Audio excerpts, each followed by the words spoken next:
My Year at School, by Alfred H. Miles.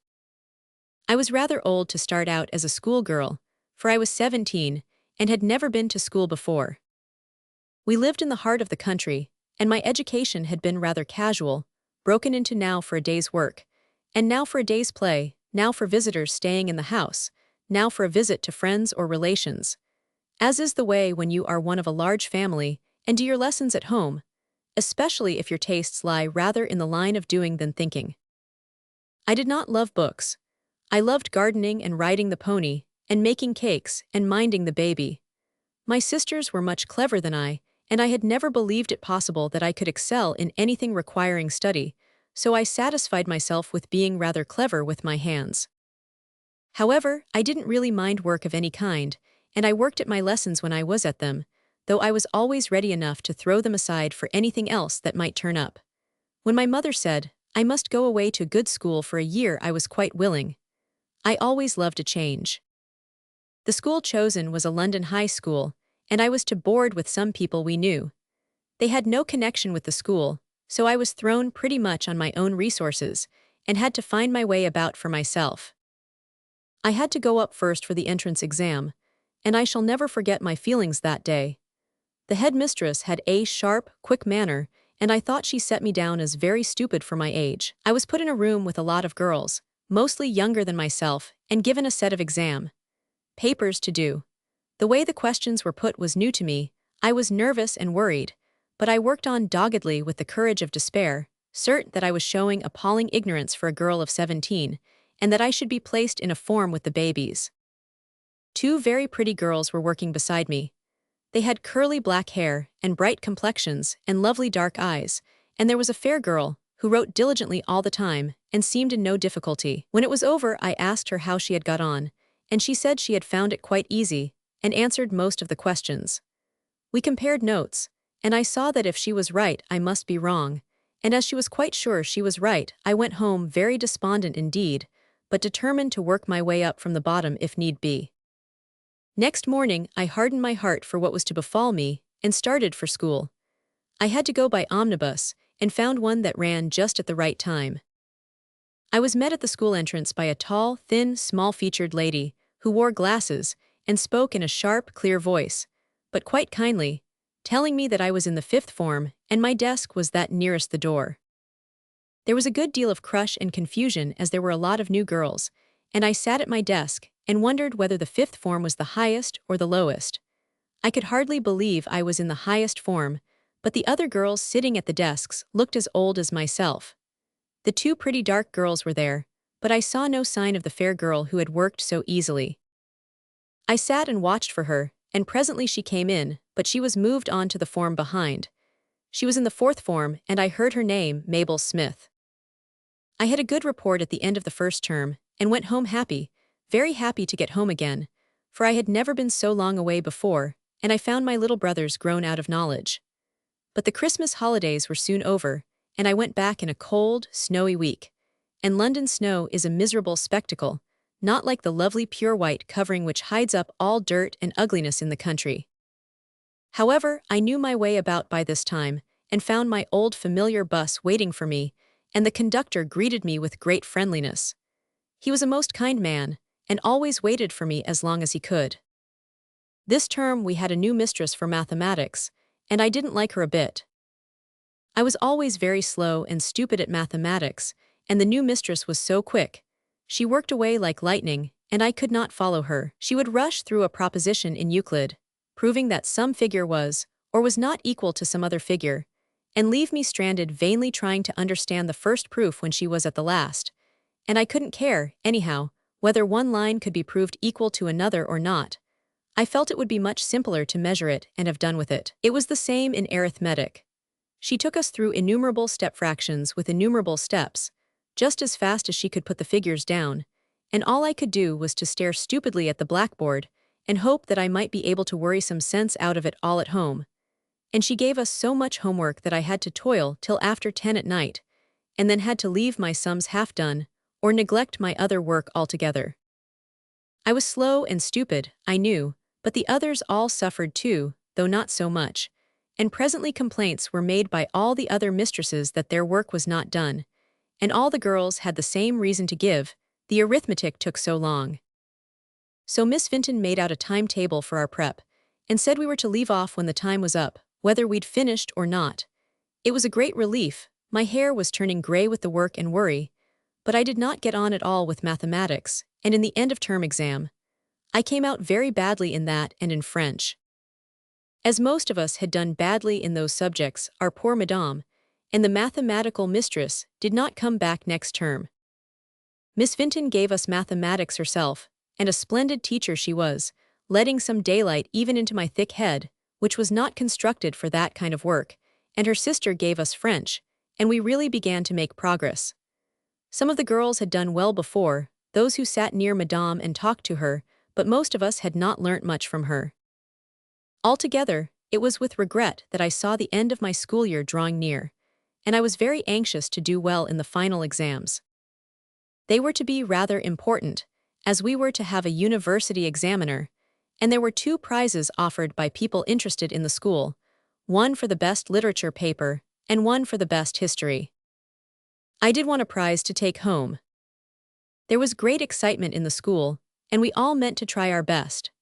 The 4th and 5th forms were to have the same papers, so as to give the 4th form girls a chance for the prize, and Mabel Smith said she was determined to win that offered for literature. The exam week began: geology, arithmetic, Latin, French, German. We worked through them all conscientiously but without much enthusiasm. Then came the literature.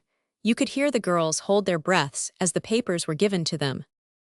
I read the questions down the first time, and my head spun round so that I could not understand one.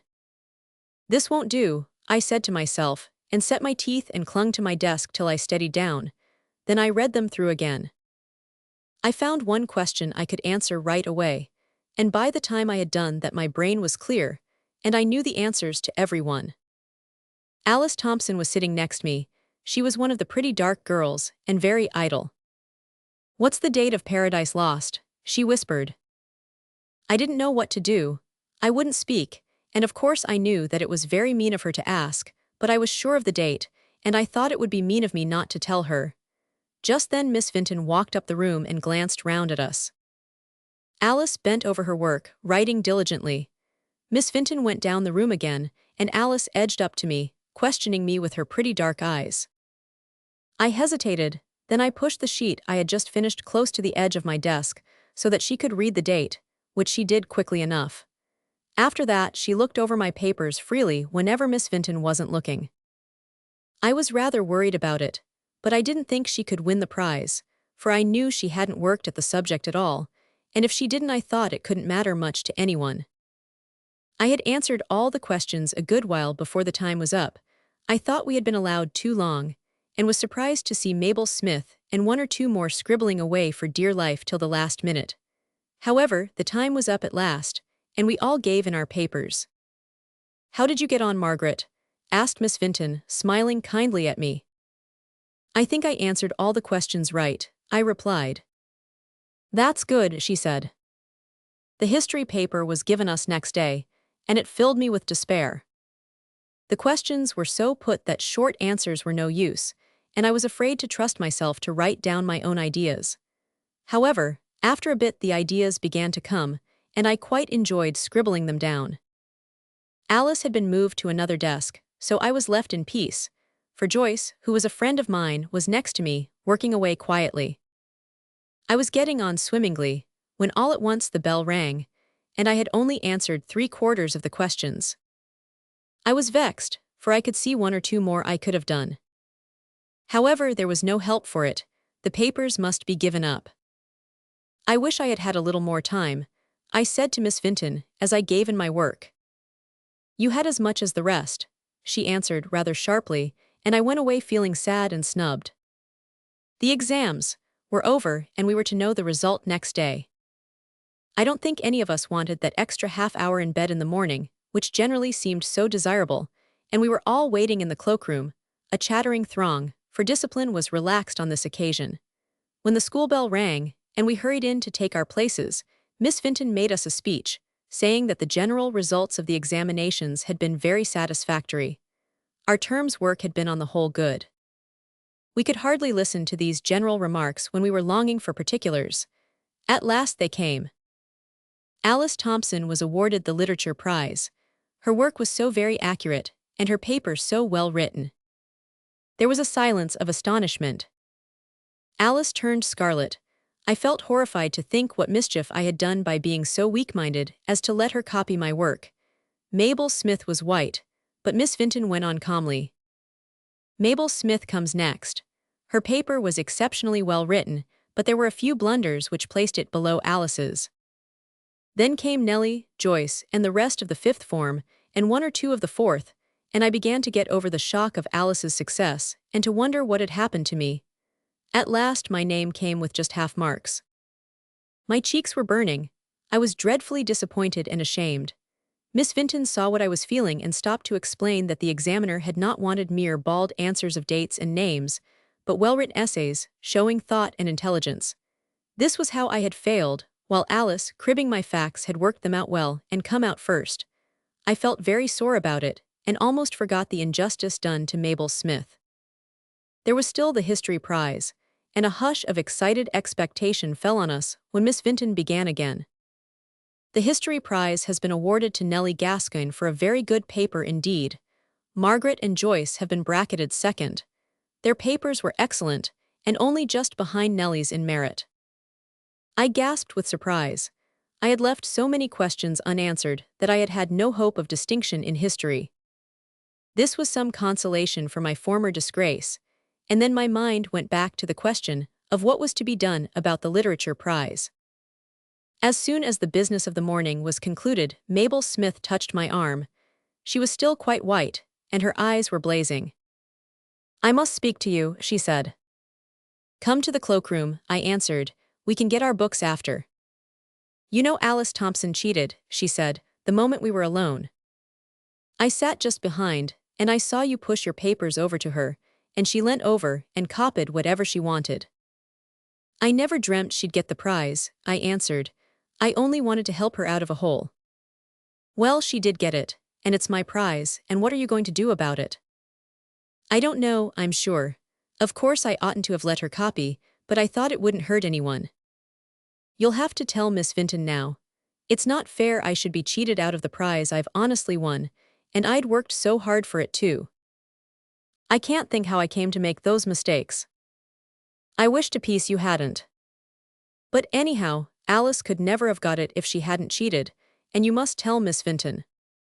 "Oh, that's too much," I cried. "It's for Alice to tell Miss Vinton I can't. I'm willing to tell Alice she must." "And if she won't?" "Then I don't quite see what's to be done." "You'll let her keep my prize." "Well, you can tell Miss Vinton if you like." "It's you that ought to tell her. It was all your fault, you no right to help Alice to cheat." "I know that's true, but it makes it all the more impossible for me to tell on her." Just then Alice came in. "Oh, Margaret," she cried. Then she saw Mabel and stopped. "Are you going to tell Miss Vinton you cheated?" said Mabel, going up to her with flaming eyes. "Margaret, did you tell?" said Alice. "I saw you," said Mabel. "I sat just behind and saw you. You're not going to try to keep my prize, are you?" "No, of course not," said Alice. "I never thought of getting the prize. I only wanted to write a decent paper and not have Miss Vinton pitching into me as usual. You're welcome to the prize, if that will do." Mabel said nothing. "I'm afraid that won't quite do," I said. "It would be too difficult for Mabel to explain at home without telling on you. You'd much better tell on yourself." "I can't," said Alice. "I'm as sorry as I can be now that I did it, but I can't face Miss Vinton." She looked ready to cry. "Well, I shall have to confess too," I said. "It was partly my fault. Let us go together." "I daren't," said Alice. But I could see she was yielding.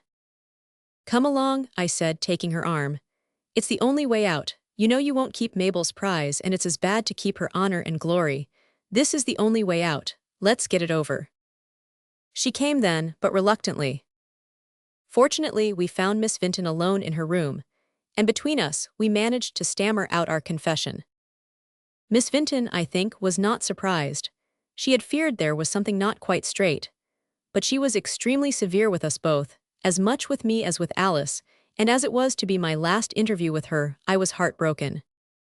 However, I lingered a moment after Alice, and then turned back and said, "Please forgive me, you can't think how sorry I am."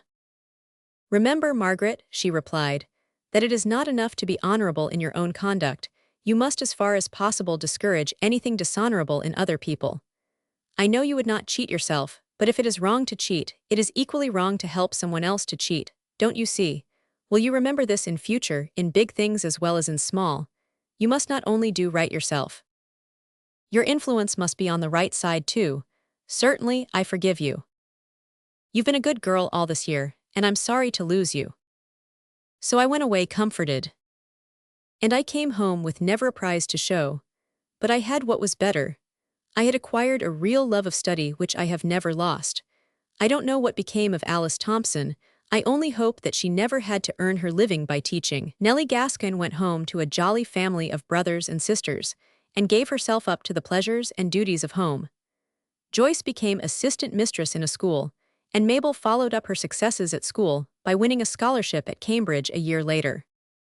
And I've never come in first anywhere, but I'm fairly contented with a second place.